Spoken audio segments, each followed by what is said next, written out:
சிவம் Sai academy, எங்கள் கனவு உங்களின் அரசு வேலை. சிவம் சாய் அகாடமி மாணவர்கள் அனைவருக்கும் வணக்கம். இந்த வகுப்புல சி இலக்கவனார் தொடர்பான செய்திகளில் இருந்து இதுவரை டிஎன்பிஎஸ்சில் கேட்கப்பட்ட எல்லா வினாக்களையும் பார்க்க போறோம். இந்த ஒரு வகுப்பு நீங்க பார்த்துட்டாலே போதும். சி இலக்கவனார் தொடர்பான செய்திகளில் இருந்து நமக்கு எப்படி கேள்வி கேட்டாலும் முழு மதிப்பெண் எடுக்க முடியும். வாங்க நேரடியா வகுப்புக்குள்ள போயிடலாம். தமிழின் தோற்றமும் வளர்ச்சியும் என்ற ஆங்கில கட்டுரையை எழுதியவர் யார்? தமிழின் தோற்றமும் வளர்ச்சியும் என்ற ஆங்கில கட்டுரையை எழுதியவர் சி இலக்குவனார் என்பது சரியான விடை. அடுத்த கேள்விக்கு சரியான விடையை கண்டுபிடிங்க. சி இலக்குவனார் இந்தி திணிப்பை எதிர்த்து போராடி சிறை சென்ற ஆண்டு எந்த ஆண்டுல சி இலக்குவனார் இந்தி திணிப்பை எதிர்த்து போராடி சிறை சென்றார்? ஹிந்தி எதிர்ப்பு என்றாலே 1965 ஆண்டு தான். சரியான விடை 1965. அடுத்த கேள்வி பாருங்க. யாருடைய சுயசரிதை நூல் எனது வாழ்க்கை போர் என்ற பெயரில் வெளியிடப்பட்டுள்ளது? நல்லா கவனிங்க. என் சரித்திரம் என்பது உவே சாமிநாதர் அவருடைய சுயசரிதை. எனது வாழ்க்கை போர் என்பது சி இலக்குவனார் அவருடைய சுயசரிதை. மிக தெளிவா ஞாபகம் வச்சுங்க. கண்டிப்பா டிஎன்பிஎஸ்சில கேட்பாங்க. அடுத்த கேள்வி. தொல்காப்பியம் என்ற ஆங்கில மொழிபெயர்ப்பு ஆராய்ச்சி கட்டுரை, அதாவது கிரிட்டிக்கல் அனாலிசிஸ், ஆசிரியர் யார்? அதாவது தொல்காப்பியம் என்ற ஆங்கில மொழிபெயர்ப்பு ஆராய்ச்சி கட்டுரையின் ஆசிரியர் யார் என்றால் சி இலக்குவனார் தான். இவருக்கு தொல்காப்பியன் என்ற புனைப்பெயரும் இருக்கிறது. அந்த அளவிற்கு இவர் ஆராய்ச்சி செய்திருக்கிறார். தேப்போ மீனாட்சி சுந்தரனார் சிலப்பதிகாரத்தை ஆய்வு செய்திருப்பார். சி இலக்குவனார் தொல்காப்பியத்தை ஆராய்ச்சி செய்திருக்கிறார். அடுத்த கேள்வி பாருங்க. மொழிப்போர் மூலவர் என்ற சிறப்பு பெயர் பெற்றவர். 1965 ஆண்டு இந்தி திணிப்பை எதிர்த்து சிறை சென்றவர் தான் சி இலக்குவனார். எனவே அவர் மொழிப்போர் மூலவர் என்று அழைக்கப்படுகிறார். சரியான விடை சி இலக்குவனார். தமிழ் பாதுகாப்பு கழகம் என்ற அமைப்பை தொடங்கியவர் யார்? தமிழ் பாதுகாப்பு கழகம் என்ற அமைப்பை தொடங்கியவர் சி இலக்குவனார். அடுத்த கேள்வி. தொல்காப்பியன் என்ற புனைப்பெயரால் அழைக்கப்படுபவர் யார்? தொல்காப்பியன் என்ற புனைப்பெயரால் அழைக்கப்படுபவர் சி இலக்குவனார். அடுத்த கேள்வி பாருங்க. சேலஞ்சிங்கான கொஸ்டின். சரியான விடையை கண்டுபிடிங்க. சி இலக்குவனார் பிறந்த ஊர் எது? கோடகநல்லூர் கிடையாது, துள்ளம் கிடையாது, ஆயிரம் விளக்கு கிடையாது. வாய்மை மேடு என்பதுதான் சரியான விடை. அப்ப இந்த கொஸ்டின்ல இருந்து நான் உங்களுக்கு 2 கேள்வி கேட்கிறேன். கோடகநல்லூர் என்ற ஊரில் பிறந்த தமிழறிஞர் யார்? இது முதல் கேள்வி. துள்ளம் என்ற ஊரில் பிறந்த தமிழறிஞர் யார்? இது இரண்டாவது கேள்வி. இந்த 2 கேள்விக்கும் சரியான விடையை இந்த வகுப்பை முடிச்சிட்டு கடைசியா கமெண்ட்ல சொல்லுங்க. 9வது கேள்வி பாருங்க.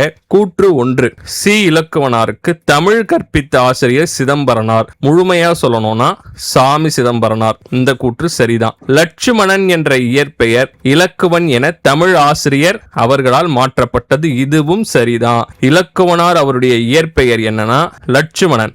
அதை அவருடைய ஆசிரியர் சாமி சிதம்பரனார் தமிழ்படுத்தி இருப்பார். என்னவென்று தமிழ்படுத்தியிருப்பார்னா இலக்குவன் என தமிழ்படுத்தியிருப்பார். இந்த 2 கூற்றுமே சரி. சரியான விடை கூற்று 1 மற்றும் 2 சரி. அடுத்த கேள்வி பாருங்க. சி இலக்குவனார் தமிழ் வித்துவான் பட்டம் பெற்ற ஆண்டு 1936 என்பது சரியான விடை. அடுத்தது பாருங்க. சி இலக்குவனார் தமிழ் பாதுகாப்பு கழகத்தை ஏற்படுத்திய ஆண்டு. முன்பு நம்ம ஒரு கேள்வி பார்த்தோம். தமிழ் பாதுகாப்பு கழகத்தை ஏற்படுத்தியவர் யாருன்னு பார்த்தோம். சி இலக்குவனார். அவர் எந்த ஆண்டுல ஏற்படுத்தினார்னா 1962. ஹிந்தி மொழி திணிப்பை எதிர்த்து சிறை சென்ற ஆண்டு 1965. தமிழ் வித்வான் பட்டம் பெற்ற ஆண்டு 1936. ஞாபகம் வச்சுங்க. தமிழ் பாதுகாப்பு கழகம் ஏற்படுத்திய ஆண்டு 1962. திராவிட கூட்டரசு என்ற இதழை நடத்தியவர் யார்? திராவிட கூட்டரசு என்ற இதழை நடத்தியவர் சி இலக்குவனார். ஆங்கிலத்திலேயே இதை நடத்துறார். டிராவிடியன் ஃபெடரேஷன் என்ற பெயரில் இவர் ஆங்கிலத்திலும் நடத்தியிருக்கிறார். அதையும் ஞாபகம் வச்சுங்க. சரியான விடை சி இலக்குவனார். குறள் நெறி காவலர் என்ற சிறப்பு பட்டம் பெற்றவர் சி இலக்குவனார். அப்ப பாருங்க. மொழிப்போர் மூலவர், குறள் நெறி காவலர், தொல்காப்பியன் என்ற புனைப்பெயர். இந்த அனைத்து பெயர்களுக்குமே உரித்தானவர் சி இலக்குவனார் தான். அடுத்த கேள்வி பாருங்க, கூற்றுகளை கவனி. உஸ்மானியா பல்கலைக்கழகத்தில் தமிழ் பேராசிரியராக பணியாற்றியவர். உஸ்மானியா பல்கலைக்கழகம் எங்க இருக்குன்னா ஆந்திராவில் இருக்கிறது, ஞாபகம் வச்சுங்க. உஸ்மானியா பல்கலைக்கழகத்தில் தமிழ் பேராசிரியராக பணியாற்றியவர். சென்னை மாநில கல்லூரியில் தமிழ் துறை தலைவராக பணியாற்றியவர். இலக்கிய செம்மல் செந்தமிழ் மாமணி என அழைக்கப்பட்டவர். இந்த கூற்றுகளுக்கு உரித்தானவர் யார்னா சி இலக்குவனார் அவர்கள் தான். ரொம்ப ரொம்ப முக்கியமான கேள்வி. இந்த கேள்விக்கு சி இலக்குவனார் பற்றிய பல குறிப்புகள் தெரிஞ்சாதான் பதிலளிக்க முடியும். ஆந்திராவில் உஸ்மானிய பல்கலைக்கழகத்தில் தமிழ் பேராசிரியராக பணியாற்றியவர். சென்னை மாநில கல்லூரியில தமிழ்துறை தலைவராக பணியாற்றியவர். இலக்கிய செம்மல் செந்தமிழ் மாமணி என அழைக்கப்பட்டவர். இந்த எல்லா கூற்றுக்கும் உரித்தானவர் சி இலக்குவனார். அடுத்து பாருங்க, தமிழ் போர் எனது வாழ்க்கை போர் என்று கூறியவர் யார்? முன்பே சொன்ன எனது வாழ்க்கை போர் என்ற சுயசரிதை யாருடையது? சி இலக்குவனார் தான். அதுலதான் என்ன சொல்றார்? தமிழ் போர் எனது வாழ்க்கை போர் என குறிப்பிடுகிறார். அதனாலதான் இவர் மொழிப்போர் மூலவர் என்று அழைக்கப்படுகிறார். சரியான விடை சி இலக்குவனார். கீழ்கண்டவற்றில் சி இலக்குவனார் எழுதாத நூல் எது? வள்ளுவர் வகுத்த அரசியல் எழுதியிருக்கிறார். வள்ளுவர் கண்ட இல்லறம் எழுதியிருக்கிறார். தொல்காப்பியர் ஆராய்ச்சி எழுதியிருக்கிறார். வள்ளுவர் கண்ட நாடும் காமமும் என்பதுதான் அவர் எழுதாத நூல். அப்படின்னா நான் உங்களுக்கு கேட்க போற மூன்றாவது கேள்வி என்னன்னா, வள்ளுவர் கண்ட நாடும் காமமும் என்பது யாருடைய நூல் என்பதை நீங்க சொல்லணும். நம்முடைய வகுப்புகளை தொடர்ச்சியா கவனிச்சுட்டே வந்திருந்தீங்கன்னா ஈஸியா ஆன்சர் சொல்லிடலாம். இப்போ மூன்றாவது கேள்வி இதுதான். அடுத்தது 17வது கொஸ்டின் பாருங்க, பொறுத்து சொல்லி கேட்டிருக்கிறாங்க.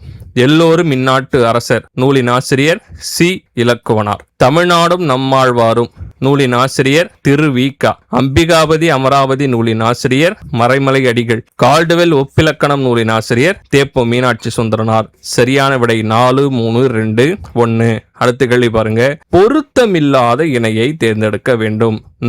நூலாசிரியர் எழிலரசி என்ற நூலின் ஆசிரியர் சி இலக்குவனார். சரி.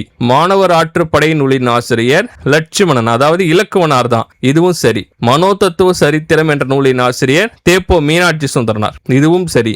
என் கடன் பணி செய்து கிடப்பதே என்ற நூலின் ஆசிரியர் திருவிகா. என் கடன் பணி செய்து கிடப்பதே என கூறியவர் என்ற கூற்றுக்கு உரித்தானவர் தான் திருநாவுக்கரசர். இந்த இணைதான் தவறு.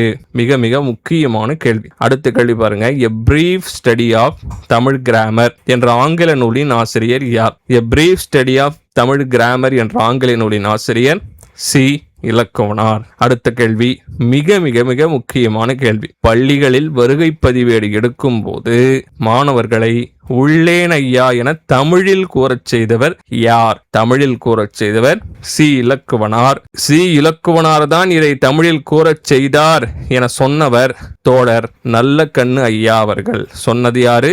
தோழர் நல்லக்கண்ணு ஐயா அவர்கள். ஞாபகம் வைத்துக் கொள்ளுங்கள். அடுத்த கேள்வி, குறள் நெறி என்ற இதழை நடத்தியவர் யார்? முன்பே ஒரு கேள்வி பார்த்தோம். குறள் நெறி காவலர் யாரு? சி இலக்குவனார் தான். அவர் குறள் நெறி என்ற இதழையும் நடத்தியிருக்கிறார். சரியான விடை சி இலக்குவனார். ஆங்கிலத்திலேயும் இவர் குறள் நெறி என்ற இதழை நடத்தியிருக்கிறார். அப்ப டிராவிடியன் ஃபெடரேஷன், குறள் நெறி என்ற 2 இதழையும் இவர் ஆங்கிலத்திலும் நடத்தியிருக்கிறார். அடுத்த கேள்வி பாருங்க, புலவருக்கு மட்டுமே உரியதாக கருதப்பட்டு வந்த சங்க இலக்கியங்களை மக்களிடையே பரவ சங்க இலக்கியம் என்ற வார இதழ், என்ன இதழ்? வார இதழை நடத்தியவர் யார்? வார இதழை நடத்தியவர் சி இலக்குவனார் தான். இப்ப குறள் நெறி என்ற இதழ், திராவிட கூட்டரசு என்ற இதழ், சங்க இலக்கியம் என்ற இதழை இவர் நடத்தியிருக்கிறார் என்பது குறிப்பிடத்தக்கது. இந்த வகுப்பினுடைய கடைசி கேள்வி, சி இலக்குவனார் கீழை மொழி முதுவர் பட்டத்தை எந்த தலைப்பில் ஆய்வினை மேற்கொண்டு பெற்றார்? இந்த கேள்விக்கு முடிஞ்ச அளவு சரியான விடையை கண்டுபிடிக்க ட்ரை பண்ணுங்க. 4 ஆப்ஷனை பாருங்க. தொல்காப்பிய ஆராய்ச்சி, தமிழ் மொழியின் தோற்றமும் வளர்ச்சியும், இலக்கியம் கூறும் தமிழர் வாழ்வியல், காணல் வரி. இந்த 4 ஆப்ஷன்ல எது சரியான விடை பாருங்க. காணல் வரி வராது. ஏன்னா இது தேப்போ மீனாட்சி சுந்தரனாரின் ஆய்வு நூல். மீதம் இருக்கக்கூடிய 3 தலைப்புல எந்த தலைப்பை ஆராய்ச்சி செய்ததற்காக அவருக்கு கீழை மொழி முதுவர் பட்டம் வழங்கப்பட்டது? தொல்காப்பிய ஆராய்ச்சி என்று நீங்கள் நினைத்தால் தவறான விடை. சரியான விடை தமிழ் மொழியின் தோற்றமும் வளர்ச்சியும் என்பதுதான் சரியான விடை. இந்த வகுப்பினுடைய முதல் கேள்வியாகவே என்ன நம்ம பார்த்தோம்னா, தமிழின் தோற்றமும் வளர்ச்சியும் என்ற ஆங்கில கட்டுரையை எழுதியவர் யார் என்றுதான் பார்த்தோம். இந்த கேள்விக்கான விடை சி இலக்குவனார் தான். இந்த தலைப்பின் கீழான ஆராய்ச்சிக்குத்தான் அவருக்கு MOL பட்டம் வழங்கப்பட்டது என்பது குறிப்பிடத்தக்கது. மொத்தம் இந்த வகுப்புல 23 கேள்விகளை முடிச்சிருக்கிறோம். 3 வினாக்கள் உங்களை கேட்டிருக்கிறேன். ஸோ இந்த வகுப்பை முழுமையா முடிச்சவங்க 23 கேள்விகளும் முடிக்கப்பட்டதுன்னு கமெண்ட் பண்ணிட்டு நான் கேட்ட அந்த 3 கொஸ்டினுக்கு சரியான விடையை பதிவிட்டு போங்க. அடுத்து ஒரு மிக மிக முக்கியமான வகுப்புல நான் உங்களை சந்திக்கிறேன். நன்றி, வணக்கம்.